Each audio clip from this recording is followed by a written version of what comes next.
Hello, hello, Hill Squad. Grateful to be back with you on this Monday morning after Easter Sunday. Hope you guys had a wonderful Easter. Whoever celebrated Easter yesterday, as you know, I'm Greek Orthodox, so my Easter isn't until next Sunday. But for anybody who celebrated, I hope it was a wonderful day. Like I said, glad to be back in the saddle here with you. We'll start with our quote of the day. Nothing is impossible. The word itself says, I'm possible. That is from the great Audrey Hepburn. I love that. I love that she had that take on it. I think it's amazing. She's the best. I want to welcome any new listeners to the Heal Squad. Here we like to learn and get better, and we do it together. And every day we bring in amazing experts to help us on this journey called life. And it's been an amazing go. I know for me, it's changed my life. And every single day, I'm getting better and better because of it. So I'm grateful for the show for that.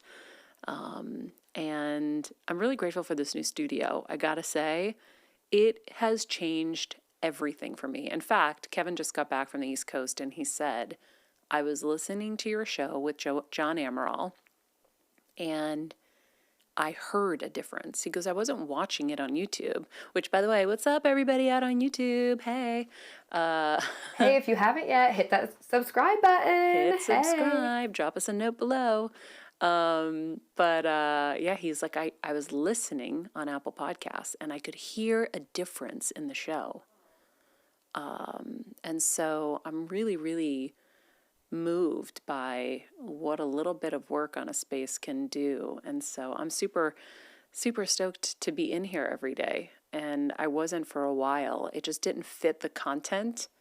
And so I'm really psyched. And I was saying earlier, you know, we got these chairs on Amazon. I really love this textured chair. In fact, I bought a chair for the nursery, a reclining swivel chair, rocking chair, and did not like it at all. And I was like, can we just get the cheaper ones on Amazon? Because they're really great. That's funny. And you had looked at a couple more expensive options. And these ones worked perfectly. Exactly. I actually know I got some really nice ones and they were just not right. And these were perfect. And most of the stuff was like from World Market or Amazon.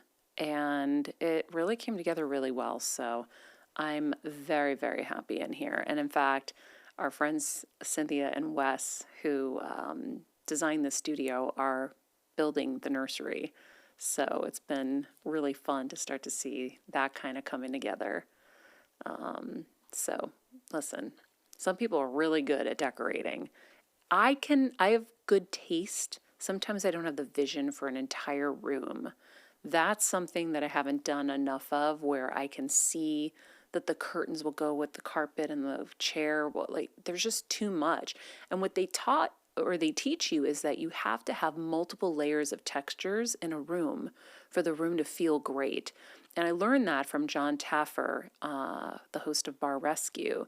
So when he designs bars, I think he needs like 4 or 5 different textures.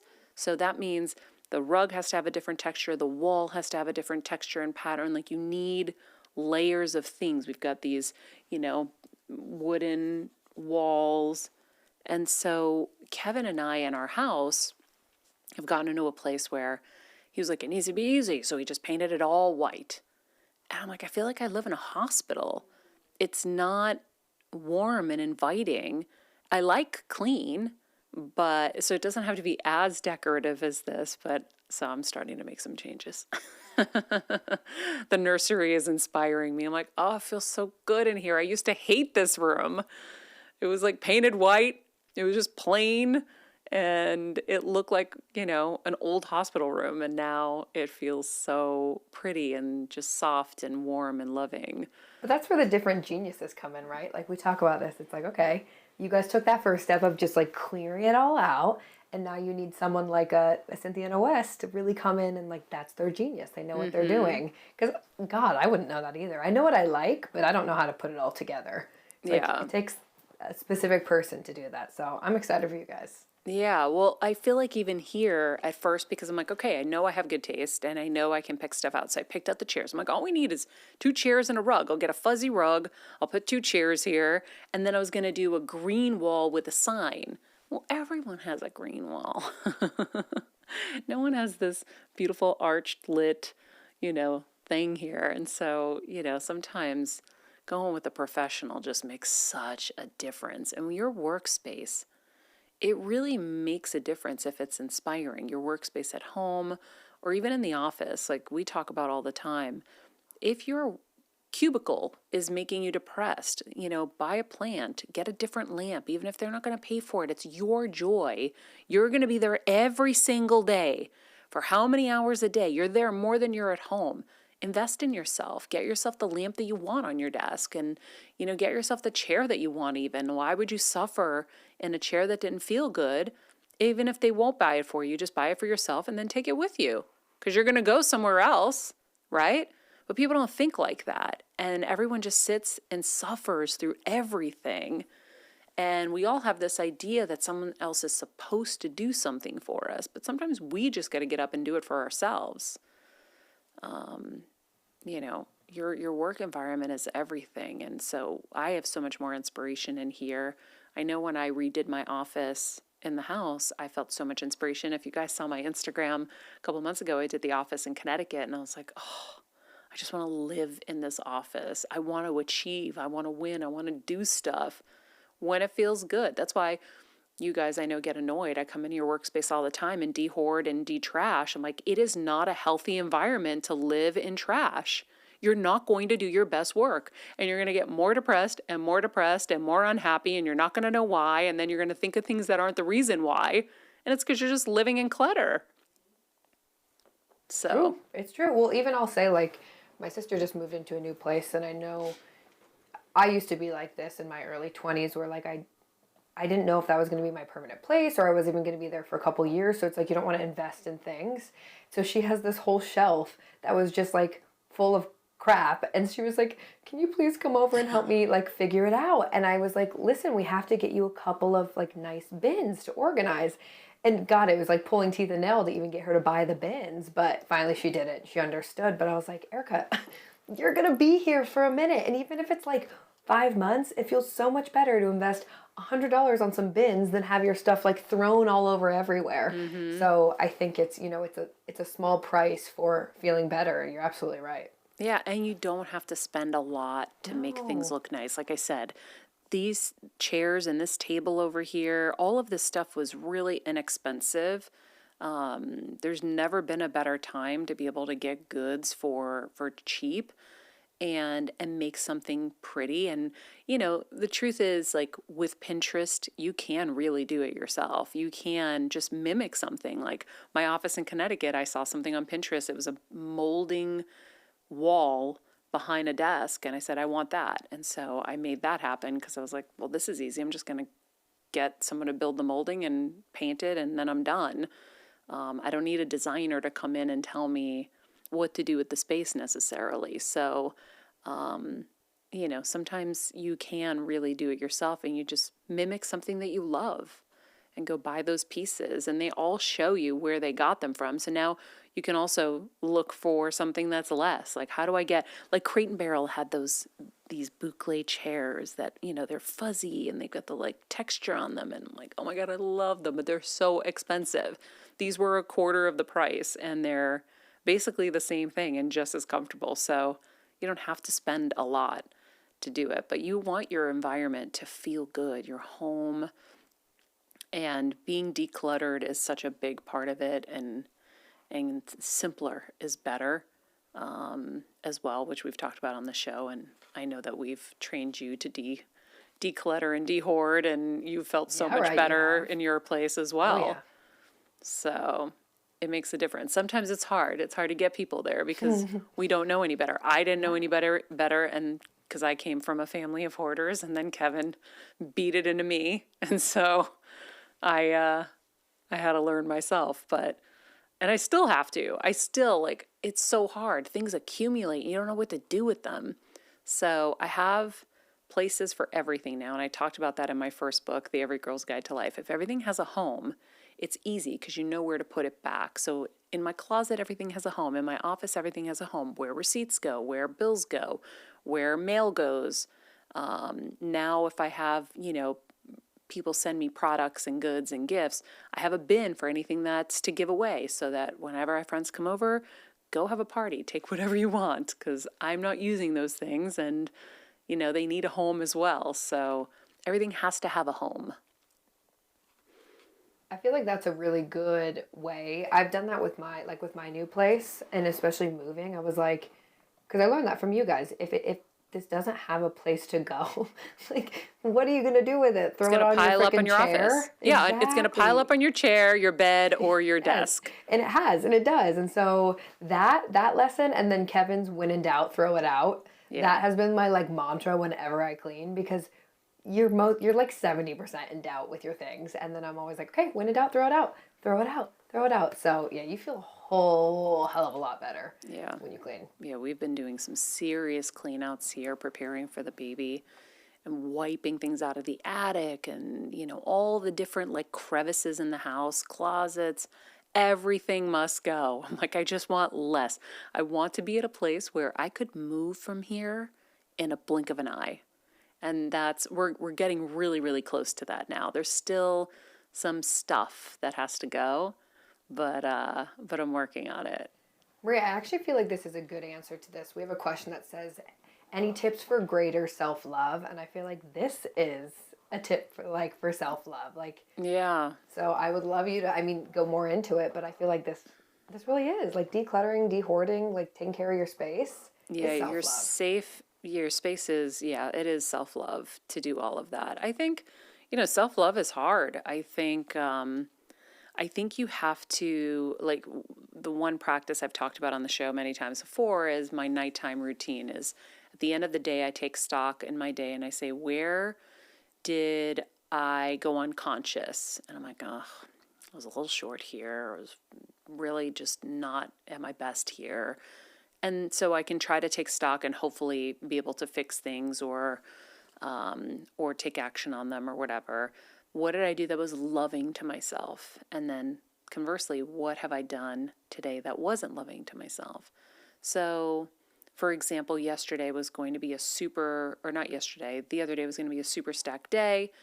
And I was starting to like come apart at the seams, thinking about the fact that I could barely get a bathroom break in that day. And how am I going to eat? And, forget meditate, like that's out the window. How am I going to do any of this stuff? And I was like, no, I have to make some moves. I have to change some things. So I had a dermatologist appointment to check my skin. I do it every year. And my dad and I were going to go together. I sent him, I said, I can't do it. I canceled it the day before or something. I said, I have to simplify my schedule. I can do this anytime. I'll reschedule it. And then something else just, I think because I did that, it triggered the universe to kind of work with me. So this other call that I had canceled, and I was like, oh, hallelujah, I can actually breathe. Because I really work hard to manage my schedule now so that I can actually eat my meals and I can meditate and I'm not running around like a chicken with my head cut off because it's not a good look. I don't like what it feels like. And for my health, I just won't do it anymore. I won't compromise myself like that. So I think self-love is setting your boundaries for yourself. And, again, this advice works for everybody at different stages. So, self-love might be if you're in your 20s that you're going to make sure you get to bed before 10 because you need 9 hours of sleep before that wake up has to happen. You're maybe not going to have the flexibility that I have at 44 to do the things that I'm doing, right? Because I've earned that spot now. I've worked hard my whole life and I've gotten to a place where I can afford to work a little bit less. So you have to always take every bit of advice with a grain of salt and apply it to you where you're at and your stage and what your needs and desires are. So if you want a simple life and you are not aspiring to do something that really takes a lot of sacrifice, then you might be able to do that and in your 20s. I don't know. You have to really think about what you really, really want. And so self-love for me is making loving decisions throughout my day where I can be my best self and be my happiest and healthiest.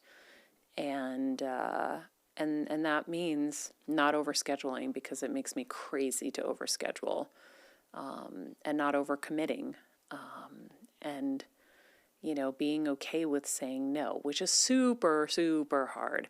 Because right now I'm in a moment where I have a friend who's getting married in the Midwest, and I have all these trips, all these work things that are booked.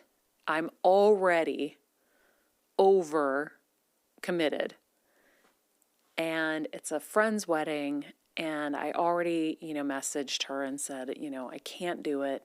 I really wish I could. And I know people don't really expect a lot with destination weddings or out of town weddings, but my dad and I have been talking about it, and I'm like, God, I really want to be there for her.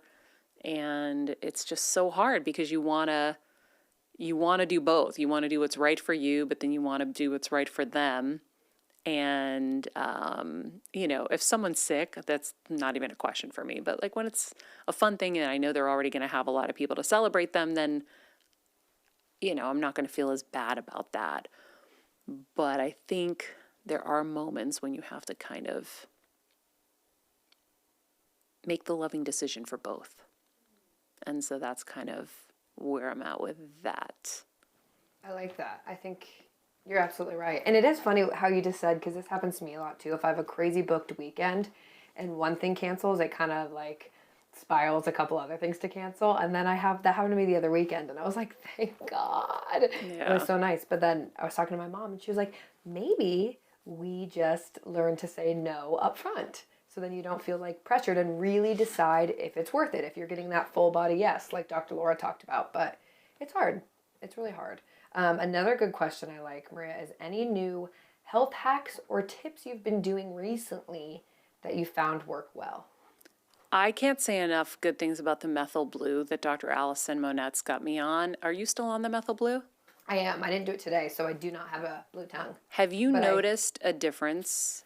Are you getting less infections, less sick? I guess I haven't been sick. And that's not usual for you. You get your sinus infections and stuff. That's true. I really haven't thought about it, actually. You're probably right. It's probably So, that. see, these are the things sometimes is if you're not aware, you're not paying attention, you don't know if something's working or not, right?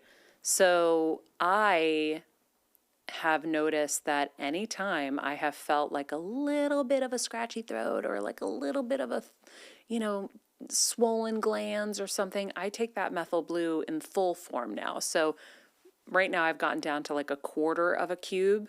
And now, so I just do a quarter of a cube a day. But if I'm feeling something, I take a full one. And so I don't know exactly what it does. You guys can look it up, and I think you probably already are.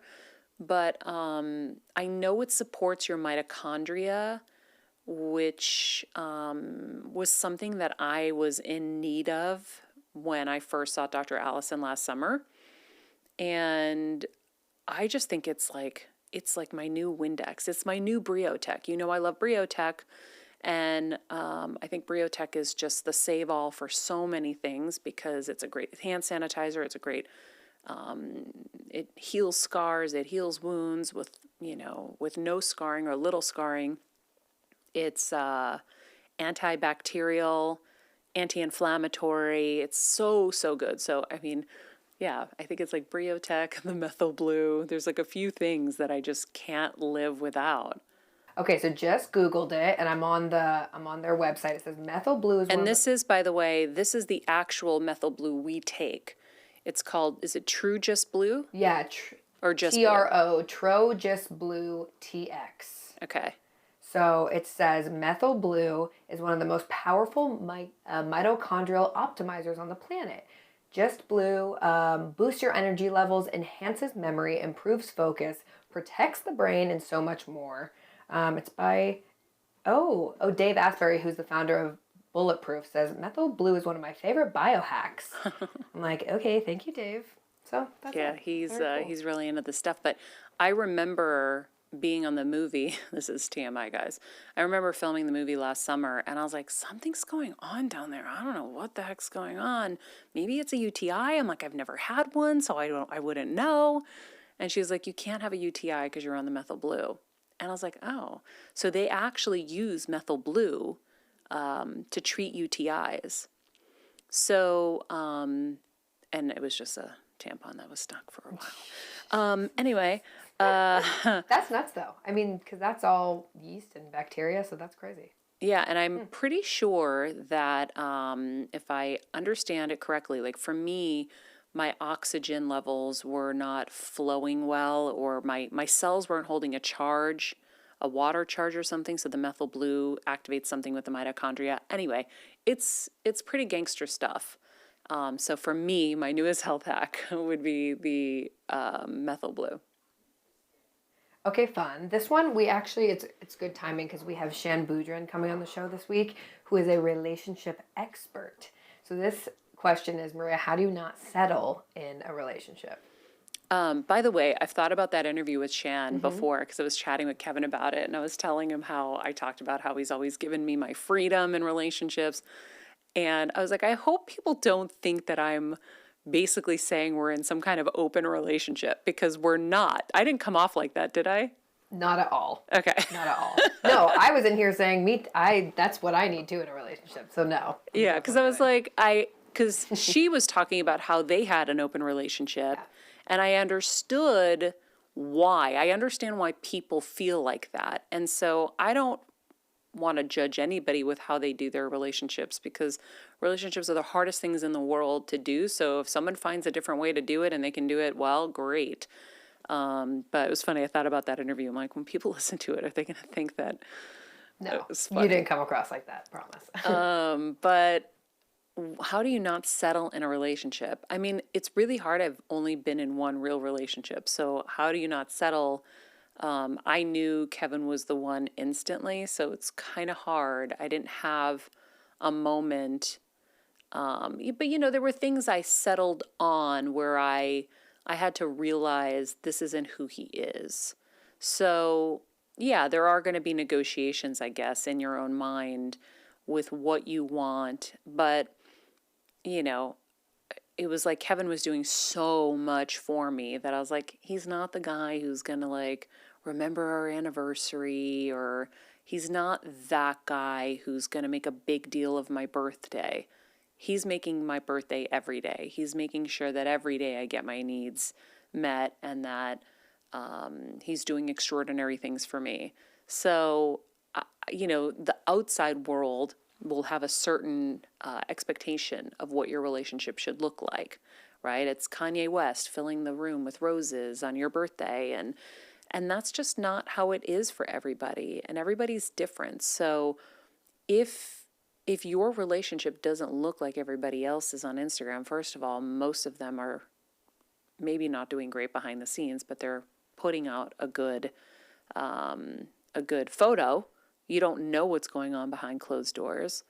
And so, you can't really compare. And I was always pretty good about that, not comparing and not looking at it like that. Every relationship is individual. So as long as you're happy with what you're getting, and again, not everybody's going to give you everything, and nothing's going to be perfect. At least I don't think. So, sometimes it's not really just settling. It's an understanding. This is who I am. This is who you are. And I'm okay with that. And so that's one of the things that I would say I had to settle. And then as I've gotten older, because I was 19 and I was different, now I'm like, no, I want my flowers on Valentine's Day, and I really want this on my birthday. Like, I'll be communicative about what I want. So yeah, I think a lot of people are just scared to be alone.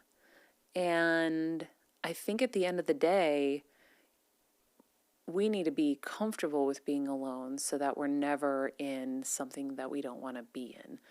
And I watch a lot of people settle a lot. And I mean, settle with people being unkind and settle with people being mean, even, and all of that. And so, you don't want to have to get so far deep where it's so mucky and then it's really hard to get out of. But yeah, I think you have to say what you want and what you need. And if it's not going to happen and you're not okay with that, then there's no settling. I love that. And I love like doing the work, like you said, like you have to be okay being alone. Because Shan, we talk about that with her too, like healing separate from a relationship and healing in a relationship, like what comes with both. And I don't know, I just really think I've got, like I can speak for myself, I've gotten to a place where I freaking love being alone. Honestly, I've been watching Love is Blind and I was like, ugh, I'm gonna be single for forever. That looks awful. Like, I am chilling. But God, if you had asked me that last year, I would have been like, hell no, I would have never said that. But I think it does. It takes, you have to do the work on your own, right? To then get to a place where you can have a very healthy relationship. So, Well, because if you're comfortable with being alone, you're not going to settle. right, right. So that's you know the your key. value. Getting comfortable with being alone so you know what you want. Then you will never feel like you're settling because you're confident. And the alternative is just fine and dandy. That's a big deal. That's really holding your power. But most of us are so afraid to be alone that we'll take kind of any situation and we'll make it work, right? We're pretty malleable as women, I feel like. But if you can find the time to be comfortable with being alone like you have, then you meet a guy and he's not what you want, you're not going to settle, right? Heck no. But maybe before, would you have? Oh, absolutely. Well, I used to, like, I know how I used to be in relationships where I would be like, yeah, he's cool. All right, whatever. It's just a person. And, like, I never really went that extra step of being like, Kelsey, is this someone you actually really want to be with? Or are you just talking to them because you want to talk to somebody?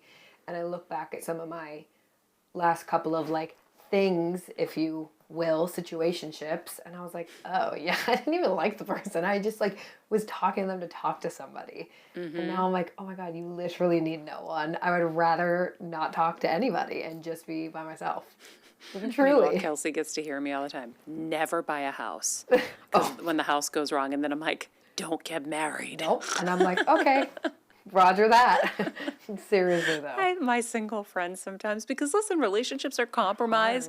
Relationships are so hard. Yeah. Oh my God, we struggle so much. And so, it's not easy. It's a daily fight to make things work, I feel like, in life. Not daily, but it's a lot. There's a lot of ups and downs. And so I look at my friends and I'm like, just stay single. Don't buy a house. Don't have all the responsibilities. But then at the same time, I think about all the things they miss out on, right? Like I was telling somebody today, this makeup artist, I was like, she was like, I want to get a dog, but I don't know if I can handle it. I'm like, that means you can't handle it. You are traveling. You got to think about how much money it's going to cost you in vet bills a year. It's going to find out how much it's going to cost you in boarding when you travel and dog walkers and all of that and the groomers. There's a lot of things to consider. I'm like, right now you're free. I don't think we really take advantage of our freedom enough in life. Because then once all the responsibilities come, like right now, you have freedom, Kelsey. You can live, right? So live. Because once everything gets locked down, you get married, you have kids, you've got, businesses, career, like you've got things that just, you're locked into your job. Everyone's going to be locked into a job, right? But you have a lot of freedom with this job. You get the summer basically, we take off so much time. So when you have your time, live, right? 100%. Yeah. So I was telling her, I'm like, don't do it. Don't Yeah, do I it agree. yet. There'll be your moment Yeah. for it. But on the flip side, I'm like, oh, but the love of an animal, there's nothing better. You have the best world because you get to go home alone. I know, but then have Winnie for Kelsey daycare every day. It really is Kelsey the best. daycare, yeah. Yeah. This is another really good one that I feel like I don't know if I've ever heard you talk about this. Like, do you have a mantra that you live by? Yeah, a couple of them. Life is happening for me, not to Right, me, right. We know that one. We love right? that one. Like we talk about this here. Problems are opportunities for growth. Problems are signals of something that's not working that needs to be addressed. And so I love that for so many reasons. It ain't about how hard you hit, it's about how hard you can get hit and keep moving forward, how much you can take.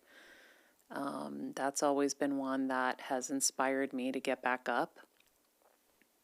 And I think those are my two main ones that I really lean on. I love that. I feel like the problem one is nice. It's a newer one that we've been talking about, and I think it's so true. Right? Like why keep it's like let's have a conversation, fix it. I think also the life is happening for you, not to you. I was talking to my therapist about this the other day, and she was just like, I think people always say like things happen for a reason, and she's like, I don't know if I necessarily believe that, but she was like, I believe that things always happen for us. And I was like, Maria says that all the time. It Thank you, but does. it's true. It does. Well, sometimes things are happening to shift you. Sometimes things are uncomfortable because you need to grow and you don't want to. So you're like, but I'm great. And it's like, no, you're not that great. Let's go. We got to go next level. Like God's pushing you or the universe is pushing you. Or, you know, or you don't believe you're as strong as you are. And so the universe again or God will throw something at you that you will overcome and it will teach you how strong you are. Whatever those like teeny secret conversations you're having in your head, those questions that you have, the universe is conspiring to bring you to that answer or that growth or that next level. And so I see it now. It takes me a second and I'm like, oh, okay. I need to make changes. I need to grow. I need whatever. It's even this morning in the shower, I was thinking my best friend who's going through breast cancer. And she has no hair, head's clean shaved, bald. She was talking to me last night about how she's going to have to be on this tamiflu, I don't know, some medicine that she's going to have to be on for years and years and years so that the breast cancer never comes back. It comes with all these side effects. Friends at work had gained like 50 pounds on it and all these things. And I said, God, I couldn't do it. And they go, no, I can do it. I could do it if I had to. Yep, I'm good. Because I know now that if it's something I don't think I can get through, that it might be delivered to show me that I can. And I'm done. I mean, no more health things. I'm good.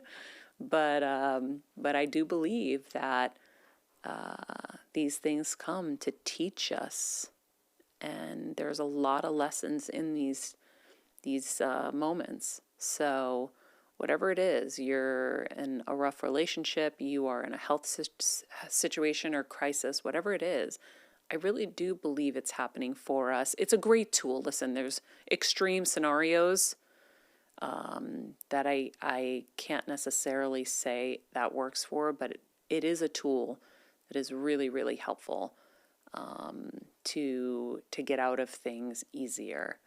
And, I know for me, any of my health things have been brought to light so that I can be my best self for when this baby comes. I've been focusing so long and so hard on my health that I will be at my best for this kid. And that's my dream. That's what I want. I want to make sure that I can live a long, healthy life and be there for this baby and maybe another one to come after. I don't know. We'll see. We'll see how the first one goes. I'm really comfortable with the idea of one now. Before it was always like, let's have two, maybe even three. Like one seems really easy. I can take it everywhere and have a really fun life. Two seems like a lot more work. But yeah, I think these things happen for us, and that's why those two quotes and mantras have really been helpful to me. I hope they'll be helpful for you. friends, before I let you go today, if you would do us a kindness and leave us a review on Apple Podcasts or Spotify or wherever you listen to this. If you're on YouTube, drop us a note below. Let us know what you think. It really helps us and motivates us. A lot of people go on Instagram when they're bored. I go check our reviews and I'm like, oh, a new one. Oh my gosh, this made me so happy. And we haven't read any in a year probably. So maybe I shall read one or two right now. Because I really like to share them with everybody. So we got one just the other day. I'm getting better every day because of this beautiful podcast teaching me to never stop learning. We grow together. Boom, I couldn't have said it better myself. I love the journey that Maria is on and how she is transparent about her wins and struggles. Kelsey, Kevin, Elaine, P, and the whole Heal Squad are amazing. So many great ones. Maria is such a special human, showing her massive vulnerability around all things self in order to be a guide for herself and anyone willing to get on board. She's honest and powerful in her message and delivery. The aha moments are real. I love this podcast and all of its stars, including Kelsey and Kev, so much. I'm one of those people who's on this journey to get better already and have been for 4 years, so having a mainstream outlet to follow to get extra knowledge and reinforcement from has been an amazing gift. Lots of love to the creators and participants of this podcast. Thank you, friends, for these amazing reviews. There's so many more. I won't share any more with you guys, so hopefully you will take the time to write one for us. Also, May 5th, Herald Square, we're going to be doing a live podcast at Macy's. You guys know Macy's is a big supporter of this show. And so we are going to be there doing a live show for Mother's Day. Not on Mother's Day, but in honor of Mother's Day, where we'll share Mother's Day gift ideas for any last-minute gifts you guys need to get. My trainer, Andrea Orbeck, will be live on the show with us. We're going to talk about mommy workouts and so much more. So May 5th at 1 o'clock, if you want to join us, we will be there. And then Macy's.com/Heal Squad for anything you need to buy for Mother's Day or for yourself. I've curated my picks there, so just go to Macy's.com/Heal Squad.